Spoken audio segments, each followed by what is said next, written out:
The story of dream নামক YouTube channel থেকে আজকে আপনাদের শোনাবো ইসরাত জাহান জেরিনের লেখা উপন্যাস চিত্রাঙ্গনা কে শোনাবো নবম পর্ব। বৃষ্টির পানি আজ রক্তাক্ত, আকাশ নিজেই আজ শোকগ্রস্ত হয়ে রাস্তায় ঝরছে। বিদীর্ণ ধরনের বুকে লালচে জল জমে আছে। রাস্তায় আতঙ্ক ছড়িয়ে পড়েছে, কিন্তু চিত্রা কিছুই টের পাচ্ছে না। তার শরীর নিথর, চোখের পাতা ভারী, রক্তের স্রোতে সবকিছু যেন ধোঁয়াশা। গুলিটা তাকে ছুঁতে গিয়েও ছুঁতে পারেনি, বরং তার পাশে দাঁড়িয়ে থাকা ছোট্ট ছেলেটা, তার মাথা ভেদ করে বেরিয়ে গেছে। মস্তিষ্কে ছিটকে পড়ার টুকরোগুলো চিত্রার শরীরে এখনো লেগে আছে। ভয় আর ধাক্কায় তার হাত থেকে ফুচকার প্লেটটা পড়ে গেছে কাদা জলে। হৃৎপিণ্ডের গতি অস্বাভাবিক হয়ে উঠছে, দৃষ্টি ঝাপসা হয়ে আসছে। কয়েক সেকেন্ডের মধ্যেই শরীর নিস্তেজ মাটিতে লুটিয়ে পড়তে নেয়। তবে ফারাজ পড়ার আগেই তাকে সামলে দেয়। কয়েকটা মুহূর্তে কি থেকে কি হয়ে গেল। ফারাজের চোখে মুখে আতঙ্ক, তবে রক্ত কিংবা গুলির শব্দে নয়, বরং চিৎকার নেতিয়ে পড়া দেখে কেমন যেন একটা অনুভব হচ্ছে তার। ওই যে গলায় মাছের কাঁটা বিঁধলে কিংবা শরীরের প্রতিটি অংশ ফালি ফালি করলে যেমন যন্ত্রণা হয়, ঠিক তার চেয়েও বেশি। এক লহমার জন্য ফারাজ নিজেও থমকে যায়। একবার তাকায় বাচ্চা ছেলেটার লুটিয়ে পড়া রক্তাক্ত দেহের দিকে, অন্যবার তার বুকের সঙ্গে লেপ্টে থাকা নিষ্পাপ প্রিয়তমার দিকে। গুলির শব্দে অভ্র দ্রুত গাড়ি থেকে নেমে আসে। চারপাশে আতঙ্ক ছড়িয়ে পড়েছে, মুষলধারে বৃষ্টি হচ্ছে, তবুও মানুষ অবিরাম ছুটছে। মানুষের তো বাঁচতে হলে ছুটতেই হবে।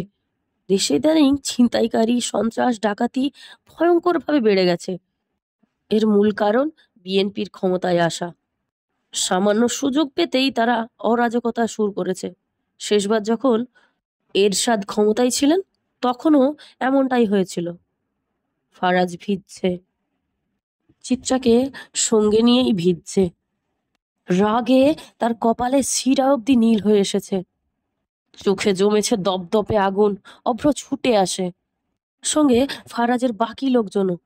সবাই তাকে ঘিরে রাখে, যে কোনো মুহূর্তে আবারও গুলি চালাতে পারে সন্ত্রাসীরা। ভাই, জলদি ওঠেন, ভাবিরে নিয়ে গাড়িতে যান। এখানকার পরিস্থিতি ভালো না। কালকে জেল থেকে সাবেক বিএনপি নেতা নাশিদ পালোয়ান পালিয়েছে। দেশের অবস্থা খুব খারাপ। ভাই, দেরি করবেন না। ফারাজ দাঁতে দাঁত চেপে একটা ঢোক গিলল। চোখের শিরাগুলো রক্তিম হয়ে উঠেছে। এক মুহূর্ত চুপ থেকে সে চিত্রাকে শক্ত করে কোলে তুলে নিল। চিত্রাকে নিয়ে তুই হাসপাতালে যা। অভ্র দ্বিধাগ্রস্ত হয়ে বলল, ভাই? আমি যা বলছি তাই কর। কিন্তু এই পরিস্থিতিতে আপনি কোথায় যাবেন? কাকে ধরবেন? আগে ভাবিকে সুস্থ হতে দিন ভাই। মেজাজ গরম করাস না। ফারাজ অভ্র দিকে তাকিয়ে বলল, আমি জানি এসব কার কাজ, খুব ভালো করেই জানি। তুই চিত্রাকে নিয়ে হাসপাতালে যা। চিত্রা সুস্থ হয়ে বাড়ি ফেরার আগেই আমি আমার কাজ সারবো। আমার কলিজার ওপর হাত দেওয়া? শালাদের কলিজা ছিঁড়ে এনে যদি কুত্তাকে না খাওয়ায়, তাহলে আমার আব্বা দুইটা। অভ্র একটা শুষ্ক ঢোক গেলে। এসব ঝামেলায় না গেলে কি হয় না? যে কাজের জন্য দেশে আসা, সেইটা শেষ করে চলে গেলেই তো হয়। শুধু শুধু শত্রু বাড়ানোর কি দরকার? ফারাজ অভ্রকে পাশ কাটিয়ে গাড়ির দিকে এগিয়ে যায়। তার লোকগুলো মাথার উপর ছাতা ধরতে গেলেই ফারাজ হুঙ্কার ছাড়ে, আরে বা, ছাতা সরাবি নাকি? ছাতা তাদের ছাতা সরা। লোকগুলোর সাহস হয় না আর এগোনোর। ফারাজ চিত্রাকে গাড়িতে শুইয়ে দেয়। কালো বোরখা পরা মেয়েটার মুখে এখনো নিকাব। ফারাজ হাত বাড়িয়ে নিকাব সরিয়ে অভ্রকে নির্দেশ দেয়, ফারিয়াকে একটা কল করে হাসপাতালে আসতে বল। আর শুন, এসব খবর যেন বাড়ির কেউ এখনই না জানতে পারে। ফারাজ আরেকবার চিত্রার দিকে তাকায়, তারপর বলে, ও আমার আমানত। আমি ফেরার আগ অব্দি ওকে নিরাপত্তা দেওয়ার দায়িত্ব তোর। যদি কোনো ভুল হয় রে, তাহলে রামদাটা দিয়ে তোর কল্লা কেটে স্পেশাল মুড়ি ঘন্ট বানাবো। অভ্র জবাব দেয় না, গাড়ি ছেড়ে দেয়। তবে যাওয়ার আগে একটা মেয়েলি গলার একটা কান্নার শব্দ তার কানে ভেসে আসে। ওই বাচ্চাটার মা এসেছে বুঝি, লাশের সামনে পড়ে হাহাকার করছে, সাহায্যের জন্য আকুতি করছে। আচ্ছা, সন্তান হারানোর বেদনা সত্যিই কি খুব পীড়া দেয়? 4টে লাশ পরপর সাজানো, নিথর, বিকৃত, নিঃশেষ। 4জনই সোহানের লোক। সোহান ধীরে ধীরে চায়ের কাপে চুমুক দিচ্ছে আর গভীর দৃষ্টিতে লাশগুলোর দিকে তাকিয়ে আছে। খুনের ধরন দেখে বোঝাই যাচ্ছে একেবারে পেশাদারের কাজ। গুলো একটা মাদ্রাসার ছাত্রীকে তুলে নিয়ে গিয়ে ধর্ষণ করেছিল, তারপর ভোরে হত্যা করে জঙ্গলে লাশ ফেলে দিয়ে আসে। কিন্তু আফসোস, তাদের কর্মগুলো মানুষের চক্ষু নজরে পড়ে যায়। বলদগুলো একটা কাজও যদি ঠিক করে করতে পারত। প্রতিটি লাশের হাতের আঙুল কাটা, নখ তোলা, কান ছেঁড়া। সবচেয়ে ভয়ঙ্কর ব্যাপার, ওদের মূল্যবান জিনিসটাও কেটে ফেলা হয়েছে। সোহান ধীরে ধীরে লুঙ্গি ভাঁজ ঠিক করলো, মুখে তেঁতো হাসি ফুটলো। ছ্যা, শালাগুলো রে একবারে হিজড়া বানাইয়া উপরে পাঠাইলো, কামড়া কি ভালা হইল। শ্রীফাত পাশেই দাঁড়িয়ে চুপচাপ, তার মুখ গম্ভীর। কিছুক্ষণ চুপ থেকে বলল, ভাই, সবাই জেনে গেছে ওরা আমাগো দলের লোক ছিল।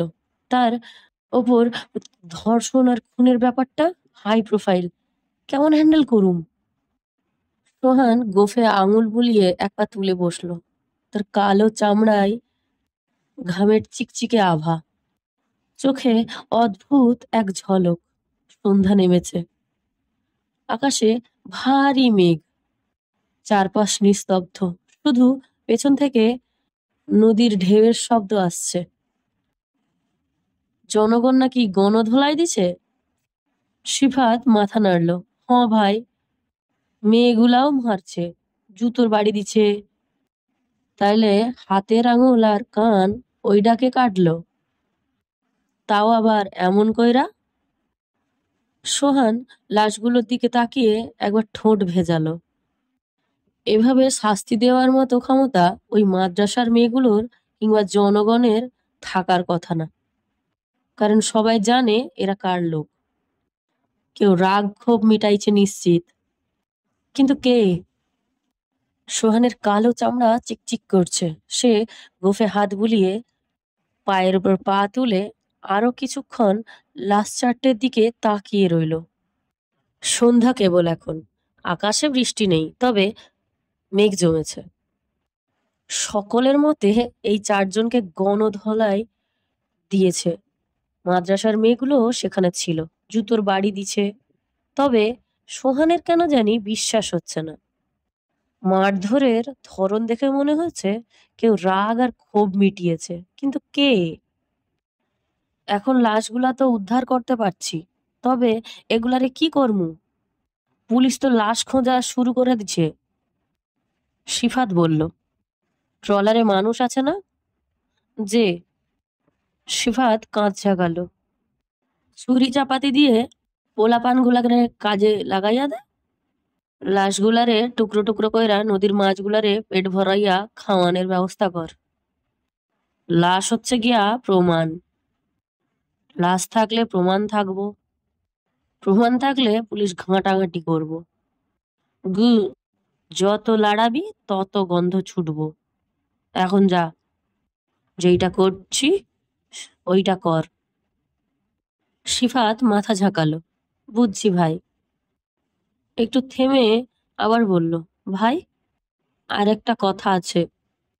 কাল রাতে যে চালান যাওয়ার কথা ছিল, ওইখানে ঝামেলা বাঁধছে। মাল 2 দিন পর তেনারা নিবে। সোহান ধীর স্থির ভাবে সিগারেট জ্বালালো, ধোঁয়া ছেড়ে বলল, আচ্ছা, সমস্যা নাই। টাকা পাইছি, এখন মাল নেক বা না নেক তাতে আমার যায় আসে না। তো মাইয়াগুলার যত্ন নিছ তো? হ্যাঁ, সাবধান থাকবি। মাইয়া মানুষ হইল ঝামেলা, তার উপর এতগুলা মাইয়া মানুষ। হদিস যেন ভুলেও কেউ না পায়। সিফাত মৃদু করে হুঁ করে থামলো, একটু ইতস্তত করলো, তারপর বলল, ভাই কইয়ালা? কাল রাতে যে মাইয়াডারে আনছি ওইটা কিন্তু এক্কেরে হীরা।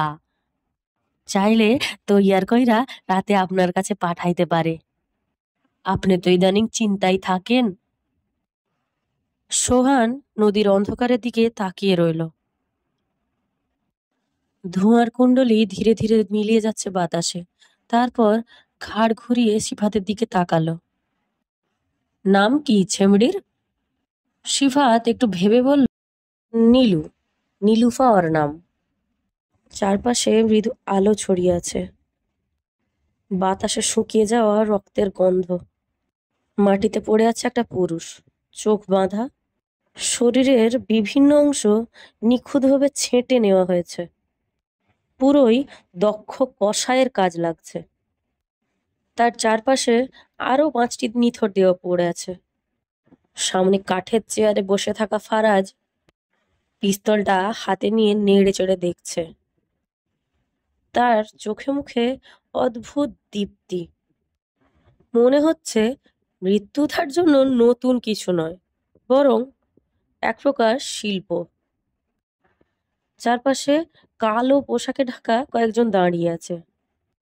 তাদের উপস্থিতি বাতাসের মতোই স্বাভাবিক, তবে ভয়ানক। ফারাজ ধীর গতিতে উঠে দাঁড়ালো। এক ঝলক চারপাশে তাকিয়ে ইশারা করতেই একজন এগিয়ে এসে মাটিতে পড়ে থাকা লোকটার চোখ থেকে কালো কাপড়টা সরিয়ে দিল।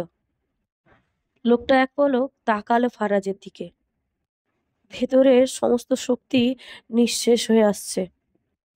গলাটা ঢিলে হয়ে এসেছে, শরীর আরো বেশি কুঁকড়ে গেছে। ফারাজ হাঁটু গেড়ে বসে তার থুতনিতে ঠান্ডা ধাতব পিস্তলটা ঠেকালো। ঠোঁটের কোণে এক চিলতে বিদ্রুপাত্মক হাসি টেনে বলল, ট্রিগারটা তুমি চালিয়েছ, তাই না জানটুস?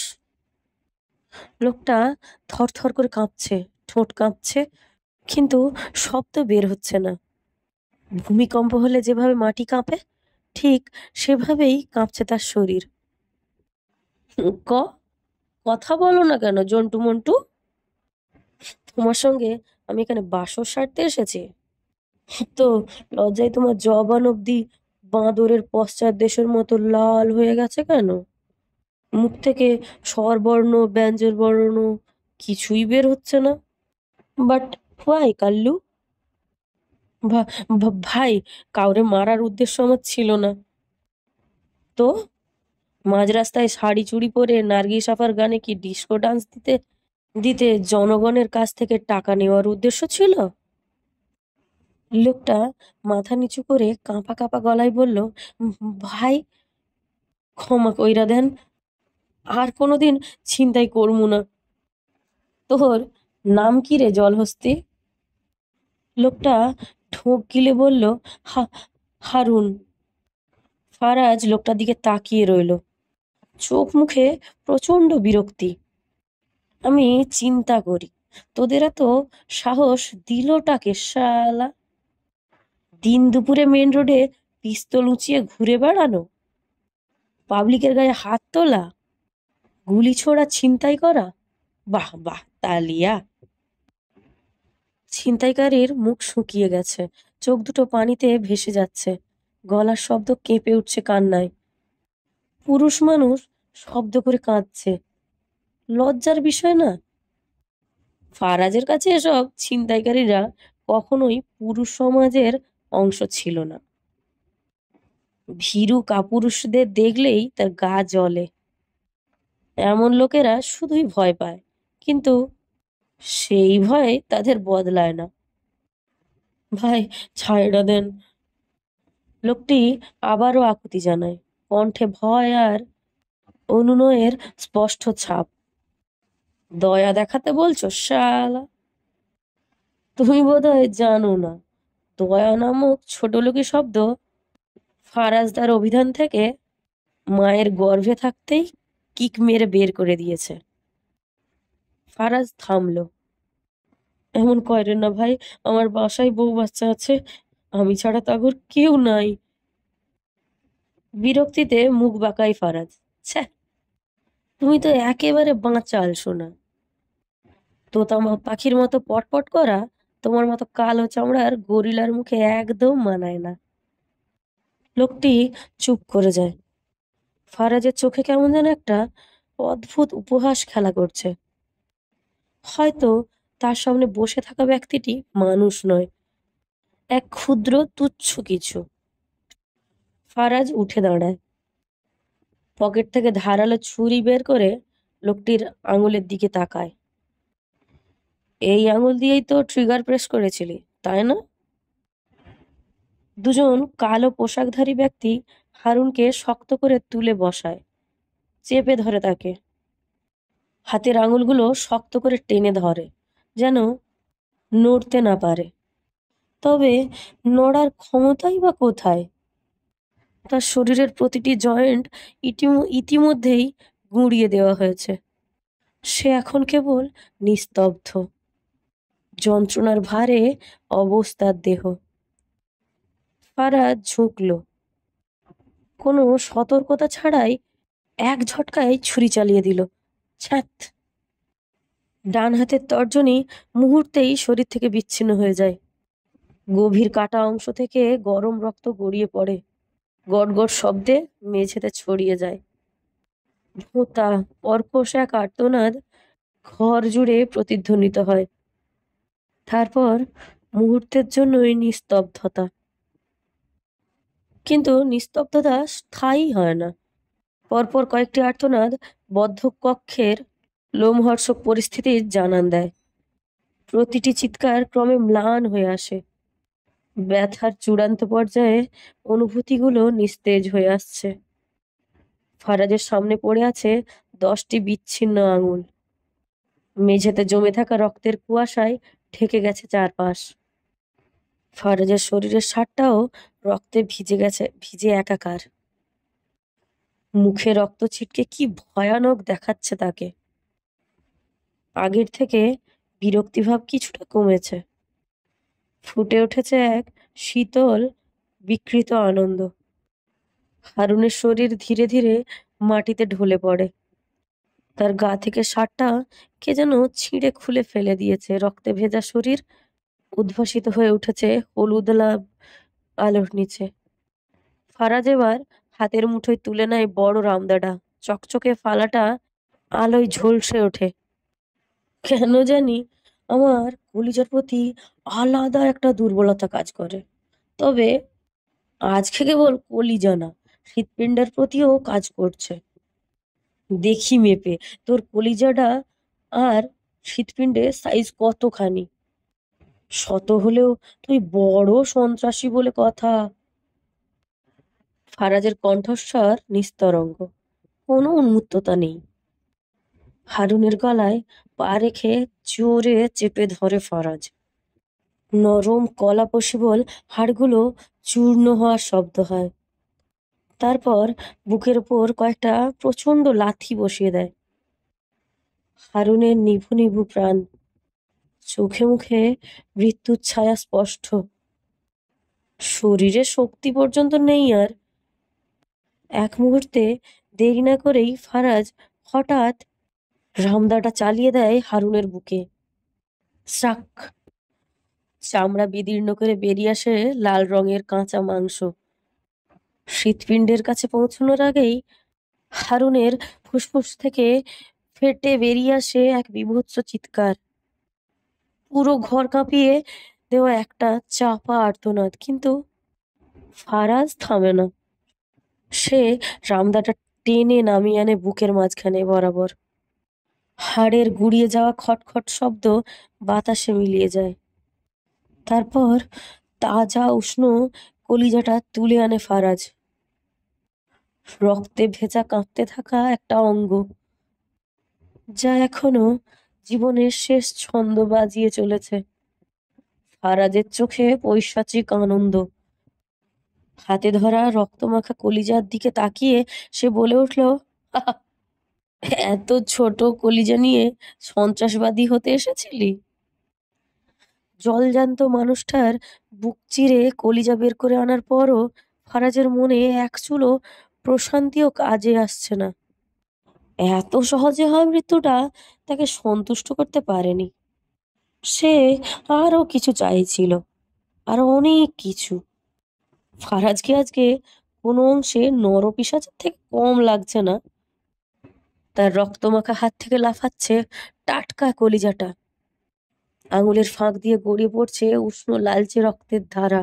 তবুও সে নির্বিকার। কলিজাটাকে নিষ্প্রিয় হাতে ছুঁড়ে ফেলে দেয় হারুনের রক্তাক্ত বুকের ওপর। তারপর আবারও রামদার ফালাটা চালিয়ে দেয় বুকের খাঁচায়। দু হাতে মাংসের গহ্বর ফাঁক করে টেনে বের করে আনে হৃৎপিণ্ডটা। থুকপুক থুকপুক। হৃৎপিণ্ডটা তখনও জীবিত। তাজা গরম রক্ত, লাল রঙের রক্ত থপথপ করছে। ফারাজ হৃৎপিণ্ডটা হাতের তালুতে নিয়ে কিছুক্ষণ তাকিয়ে থাকলো। কি অদ্ভুত প্রাণের স্পন্দন! এত ছোট, অথচ এত ক্ষমতাধর একটা বস্তু, যা মানুষকে বাঁচিয়ে রাখে, আবার সে বিনা মানুষের মৃত্যু অনিবার্য। ফারাজ আবারও হাসল। হঠাৎ হৃৎপিণ্ডটা ছুঁড়ে ফেলে দিয়ে ছেলেগুলোর দিকে তাকায় ফারাজ। কণ্ঠস্বর আগের মতোই শীতল, তবে তাতে চাপা নিষ্ঠুরতা মিশে আছে, যা ক্রমশ ঘন হয়ে উঠেছে। হৃৎপিণ্ডটা ভালো থাকলে ডোনেট করে দিবি, আর শরীরের বাকি অংশগুলো যেগুলো ঠিক আছে সেগুলো কাজে লাগাবি।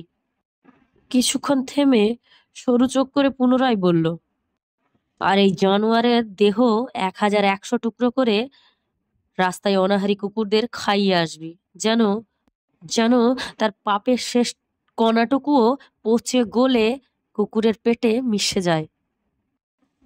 ঘর জুড়ে তখনও রক্তের ভারী গন্ধ। হারুনের নিথর শরীর মেঝেতে পড়ে আছে, দুই ভাগে বিভক্ত হয়ে। চারপাশের দেওয়ালে ছিটকে থাকা রক্তের ছোপগুলো ফারাজের নির্মম নীরব উন্মত্ততার সাক্ষ্য বহন করছে।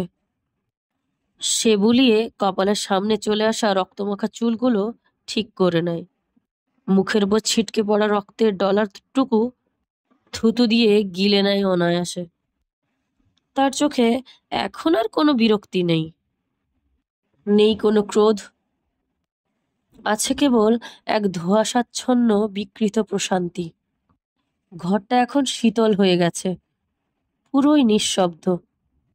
এখনো পর্যন্ত যে মৃত্যু ছায়ার মতো ঘুরে বেড়াচ্ছিল কক্ষের কোনায় কোনায়, সে এখন ফারাজের মুখের কোনায় বাঁকা হাসির মধ্যে স্থায়ী বাসা বেঁধেছে। ফারাজ আরো একবার কলিজাটার দিকে তাকায়, ফিসফিসিয়ে বলে, কলিজাটা আজ আমি নিজে হাতে রান্না করব। তারপর তারপর স্বাদ গ্রহণের পালা। দক্ষিণা বাতাসের স্নিগ্ধ পরশ নিঃশব্দ মেঘাচ্ছন্ন রাতের মাদকতা আরো বাড়িয়ে তুলেছে। হাসপাতালের জানালা দিয়ে আসা হালকা পিড়পিড় হাওয়ায় চিত্রার চুল এলোমেলো হয়ে যাচ্ছে বারবার। সে চুপচাপ জানালার দিকে তাকিয়ে আছে, রাতের উদাসীনতার মধ্যে কোনো অর্থ খুঁজে পাওয়ার চেষ্টা করছে। হাসপাতালের একঘেয়ে বেডে শুয়ে আছে বাধ্য হয়েই। কিছুক্ষণ আগে ফারিয়া এসেছিল, কথাও বলেছিল কিছুক্ষণ। এখন হয়তো করিডোরে পায়চারি করছে। চিত্রার হাতে সেলাইনের সূচ বিঁধে আছে, শরীরও ভীষণ দুর্বল। কিন্তু চিত্রার মন পড়ে আছে অন্য কোথাও। তার চোখের সামনে ভেসে আসছে বারবার সেই নিষ্পাপ শিশুটির নিথর দেহ। কি থেকে কি হয়ে গেল আজ? সন্ত্রাসের বিষ বাষ্প আজ কিশোরগঞ্জকে গ্রাস করেছে, কাল হয়তো পুরো দেশকে করবে। এসব কেবল নৃশংসতা নয়, এর পেছনে আছে সুপরিকল্পিত এক ব্যবসা, যারা মানুষকে অমানুষে পরিণত করছে, তাদের দিয়ে অপরাধ করিয়ে ফায়দা লুটছে, তারাই এই সব ঘটনার মূল কারিগর। রাজনৈতিক চালের চেয়ে এখানে ব্যবসায়িক স্বার্থই বেশি প্রাধান্য পাচ্ছে। চিত্রা শ্বাস ছাড়ল। আজকের আকাশ তাকে বাড়ির কথা মনে করে দিচ্ছে। এই দিনে বাড়িতে কত আয়োজন হতো, গরম গরম ভাজা পোড়া, চায়ের আড্ডা চলতো দীর্ঘ রাত অবধি। চিত্রা নিজেও হাতে সবকিছু করতো। নিজের ভাগের খাবারটুকু যখন লুকিয়ে সোহাগকে দিত, তখন যে কি শান্তি লাগতো চিত্রার। এক রাতের কথা, সেদিন ঝুম বৃষ্টি হচ্ছিল। বাড়িতে সন্ধ্যা থেকে বিদ্যুৎ ছিল না, চারিদিকে কেবল প্রকৃতির নীরব কান্না। প্রতিদিনের মতোই চিত্রা লুকিয়ে লুকিয়ে সোহাগের রুমে গেল। সে প্রায় যেত, ঘুমন্ত সোহাগের পাশে বসে থাকতো, নিঃশব্দে চেয়ে চেয়ে স্বপ্ন দেখত একদিন এই মানুষটার পাশেই সারা জীবন কাটিয়ে দেওয়ার। কিন্তু সেদিন সোহাগ রুমে ছিল না। চিত্রা দুশ্চিন্তায় পড়ে গেল। কোথায় গেল সে? হঠাৎ তার মনে পড়ল ছাদের কথা। ছুটে গেল সেখানে। সোহাগ একলা দাঁড়িয়েছিল, প্রবল বৃষ্টিতে ভিজছিল নিঃশব্দে। পরনে সাদা গেঞ্জি শরীরের সঙ্গে লেপ্টে গিয়েছিল, লুঙ্গিটাও ভারী হয়ে গেছিল জলে। কিন্তু কিছু না বলে চিত্রাও পাশে গিয়ে দাঁড়ালো।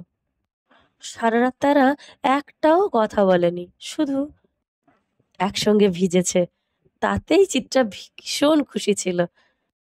অথচ আজ সেই সোহাগ চিত্রাকে মনে রাখে না।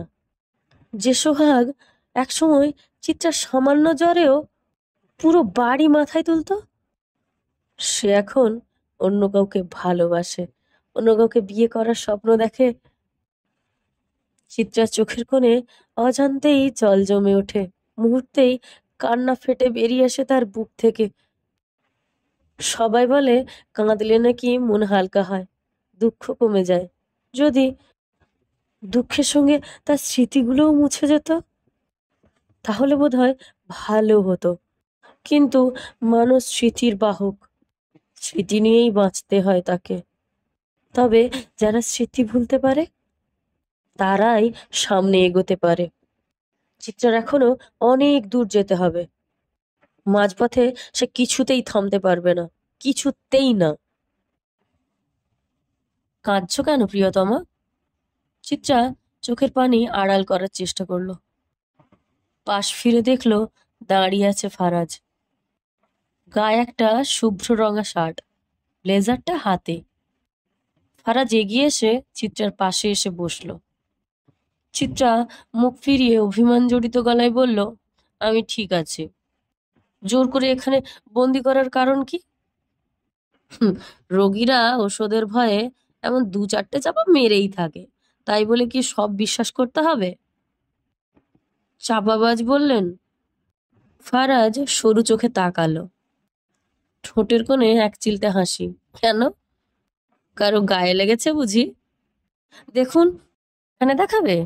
ফারাজ চারপাশে চোখ বোলায়, জিহা কেটে বলে, দুঃখিত বউ, রুমে সিসিটিভি ক্যামেরা আছে। তবে তুমি চাইলে আমি ক্যামেরার চোখেও পট্টি বেঁধে দিতে পারি। দেব দেব নাকি? চিত্রা বিরক্তির চোখে তাকালো। আপনি কোন পদের মানুষ বলুন তো? ফারাজ মুচকি হেসে একদম স্বাভাবিক গলায় জবাব দেয়, সেই পদ যেটা দিয়ে সৃষ্টিকর্তা তোমাকে আমার জন্য বানিয়েছেন। চিত্রা হতভম্ব হয়ে কিছুক্ষণ তাকিয়ে রইল, তারপর মাথা নাড়িয়ে বলল, আপনার মতো পুরুষ আমি আমার পুরো জীবনে একটাও দেখিনি। আপনার সঙ্গে পেরে ওঠা দায়। ফারাজ এলাহির একটা ভার্সনই উপরওয়ালা তৈরি করেছেন প্রিয়। দুনিয়ায় শত পুরুষ পাবে, তবে ফারাজ এলাহি হারিয়ে গেলে কচুও পাবে না। চিত্রা বিরক্ত হয়ে বলল, নিজেরা তো প্রশংসা কেমন করে করেন, মুখ ব্যথা করে না? তোমার উপর দিয়ে তো কত ঝড় বয়ে যায়, কই ব্যথা করে না? ফারহাদ চোখ টিপে মুচকি হাসলো। চিত্রা এক ঝটকায় মুখ ফিরিয়ে বলল, ছি, খালি ডবল মিনিং কথাবার্তা, জাস্ট অসহ্যকর। ফারাজ মুখ ভেমচি কেটে চিত্রাকে খ্যাপানোর জন্য বলল, খোদা তোমার মুখে কচু ধলে দিয়েছে নাকি? মুখ থেকে চুলকানো কথাবার্তা ছাড়া ভালো কিছু বের হয় না। মুড়ি খাও, শ্বশুর আব্বার মাইয়া। বাহিরে থেমে থেমে বৃষ্টি পড়ছে, ঘরে জানালা দিয়ে শোঁ শোঁ করে হাওয়া ঢুকছে। মার্জিয়া রান্নাঘরে ঢুকে ঠিক করে ফেললো, আজ হবে জম্পেশ খাওয়া দাওয়া। মেনু: খিচুড়ি, বেগুনি, ইলিশ ভাজা আর ইলিশের ভর্তা। সকালে সোহাগ ঘাট থেকে তাজা ইলিশ কিনে এনেছিল। জান্নাত নতুন বউ, তাই মার্জিয়া তাকে কাজ করতে দিচ্ছে না। মারিয়া শাশুড়িকে হাতে হাতে রান্না করে দিচ্ছিল। শুক্রবার সোহাগ আর জান্নাতের বিয়ের একটা ছোটখাটো আয়োজন করা হবে। হাতে সময় নেই, সেই বাজারগুলোও তো করতে হবে। বাড়িঘর এখনো অগোছালো, দুনিয়ার কাজ পড়ে আছে। মার্জিয়া প্রথমেই পোলাওয়ের চাল আর মুগ ডাল একসঙ্গে ধুয়ে পানি ঝরাতে দিল। তারপর কড়াইয়ে অল্প ঘি গরম করে চাল ডাল হালকা ভেজে নিল, যতক্ষণ না হালকা বাদামি রং ধরে। মশলা কষানোর পর ভাজা চাল ডাল মিশিয়ে দিয়ে গরম পানি ঢেলে ঢাকনা দিয়ে রাখলো। 15-20 মিনিট পর ঢাকনা তুলতেই দারুণ এক সুবাস। খিচুড়ির দানাগুলো একদম ঝরঝরে হয়ে এসেছে। শেষে এক চামচ ঘি ছড়িয়ে দিল, যেন স্বাদ আরো বহুগুণ বেড়ে যায়। মার্জিয়ার স্বামীর খুব পছন্দ ছিল এই খিচুড়ি, তবে বছরখানেক পেরিয়ে গেল, ভালো খাবার গলা দিয়ে নামেনি। ওদিকে ভাজাভুজির কাজ মারিয়া করছে। কড়াইতে সর্ষের তেল ধোঁয়া ওঠা গরম করে মাছ ছাড়তেই চিটচিট শব্দে রান্নাঘর মুখর হয়ে উঠল। জান্নাত রুমে এসে বিছানায় ফেলে রাখা সোহাগের লুঙ্গিটা ভাঁজ করতে করতে তাকে বলল, আপনি তারে এখনো ভালোবাসেন? সোহাগ তখন পুরনো একটা ঘড়ির বেল্ট বদলাচ্ছিল। জান্নাতের কথায় তার কপাল কুঁচকে এলো। এক দৃষ্টিতে তাকিয়ে প্রশ্ন করলো, কার কথা বলছো? ওই যে চিত্রা আপার কথা। সোহাগ হেসে বলল, তোমাকে কে বলল যে আমি এখনো তাকে ভালোবাসি? জান্নাত চোখ নামিয়ে ফিসফিস করে বলল, মন বলছে। সোহাগ একটা মেকি হাসি দিল, ঘড়ির দিকে তাকিয়ে বলল, মন তোমাকে ভুল বোঝাচ্ছে। জান্নাত চুপ করে রইল, কিছুক্ষণ থেমে বলল, শুনেছি সে নাকি খুব সুন্দরী। সোহাগ নিঃশ্বাস ফেলল, তারপর জান্নাতের চোখের দিকে তাকিয়ে বলল, তাতে কি আসে যায়? তুমি কি কোনো অংশ কম? জান্নাত তিক্ত হাসলো, মাথা নাড়িয়ে বলল, সে তো সোনা আর আমি কয়লা। সোহাগ গম্ভীর কণ্ঠে জিজ্ঞেস করলো, কয়লার মূল্য জানো? জানতে চায় না। সোহাগ এবার আর কিছু বলল না, তবে জান্নাত থামলো না, তার গলার স্বর কাঁপছিল। আপনি আমাকে ভালোবাসলে আমার কাছে আসতেন, ছুঁয়ে দেখতেন, কিন্তু আপনি তো আমার দিকে ফিরেও তাকান না। অথচ সবাই ভাবে আমাদের মধ্যে কত মোহব্বত, কিন্তু সত্যিটা শুধু আমি জানি। সোহাগ কোনো জবাব দিল না, কেবল পাশের টেবিল থেকে সিগারেটের প্যাকেটটা তুলে নিয়ে দরজার দিকে হাঁটা দিল। জান্নাত পেছন থেকে মৃদু কণ্ঠে জিজ্ঞেস করলো, কোথায় যাচ্ছেন? সোহাগ দরজার সামনে দাঁড়িয়ে একটু থামলো, তারপর কটাক্ষ ভরা গলায় বলল, সিগারেটের সঙ্গে প্রেম করতে যাচ্ছি সখী, একটু হাওয়া খেতে চাই, তুমি আমার কাছে যাও। জান্নাত আর কিছু বলল না, ঠোঁট কামড়ে চোখের পানি আটকে রাখলো। কেন তাকে এভাবে সারা জীবন কাটিয়ে দিতে হবে? কেন চিত্রা সোহাগের জীবনে না থেকেও সবটা নিয়ন্ত্রণ করছে? কোন অধিকারে? সৌন্দর্যের অধিকারে? জান্নাতের বুকের ভেতরটা মোচড় দিয়ে উঠল। এই কষ্টেরও কি কোনো শেষ নেই?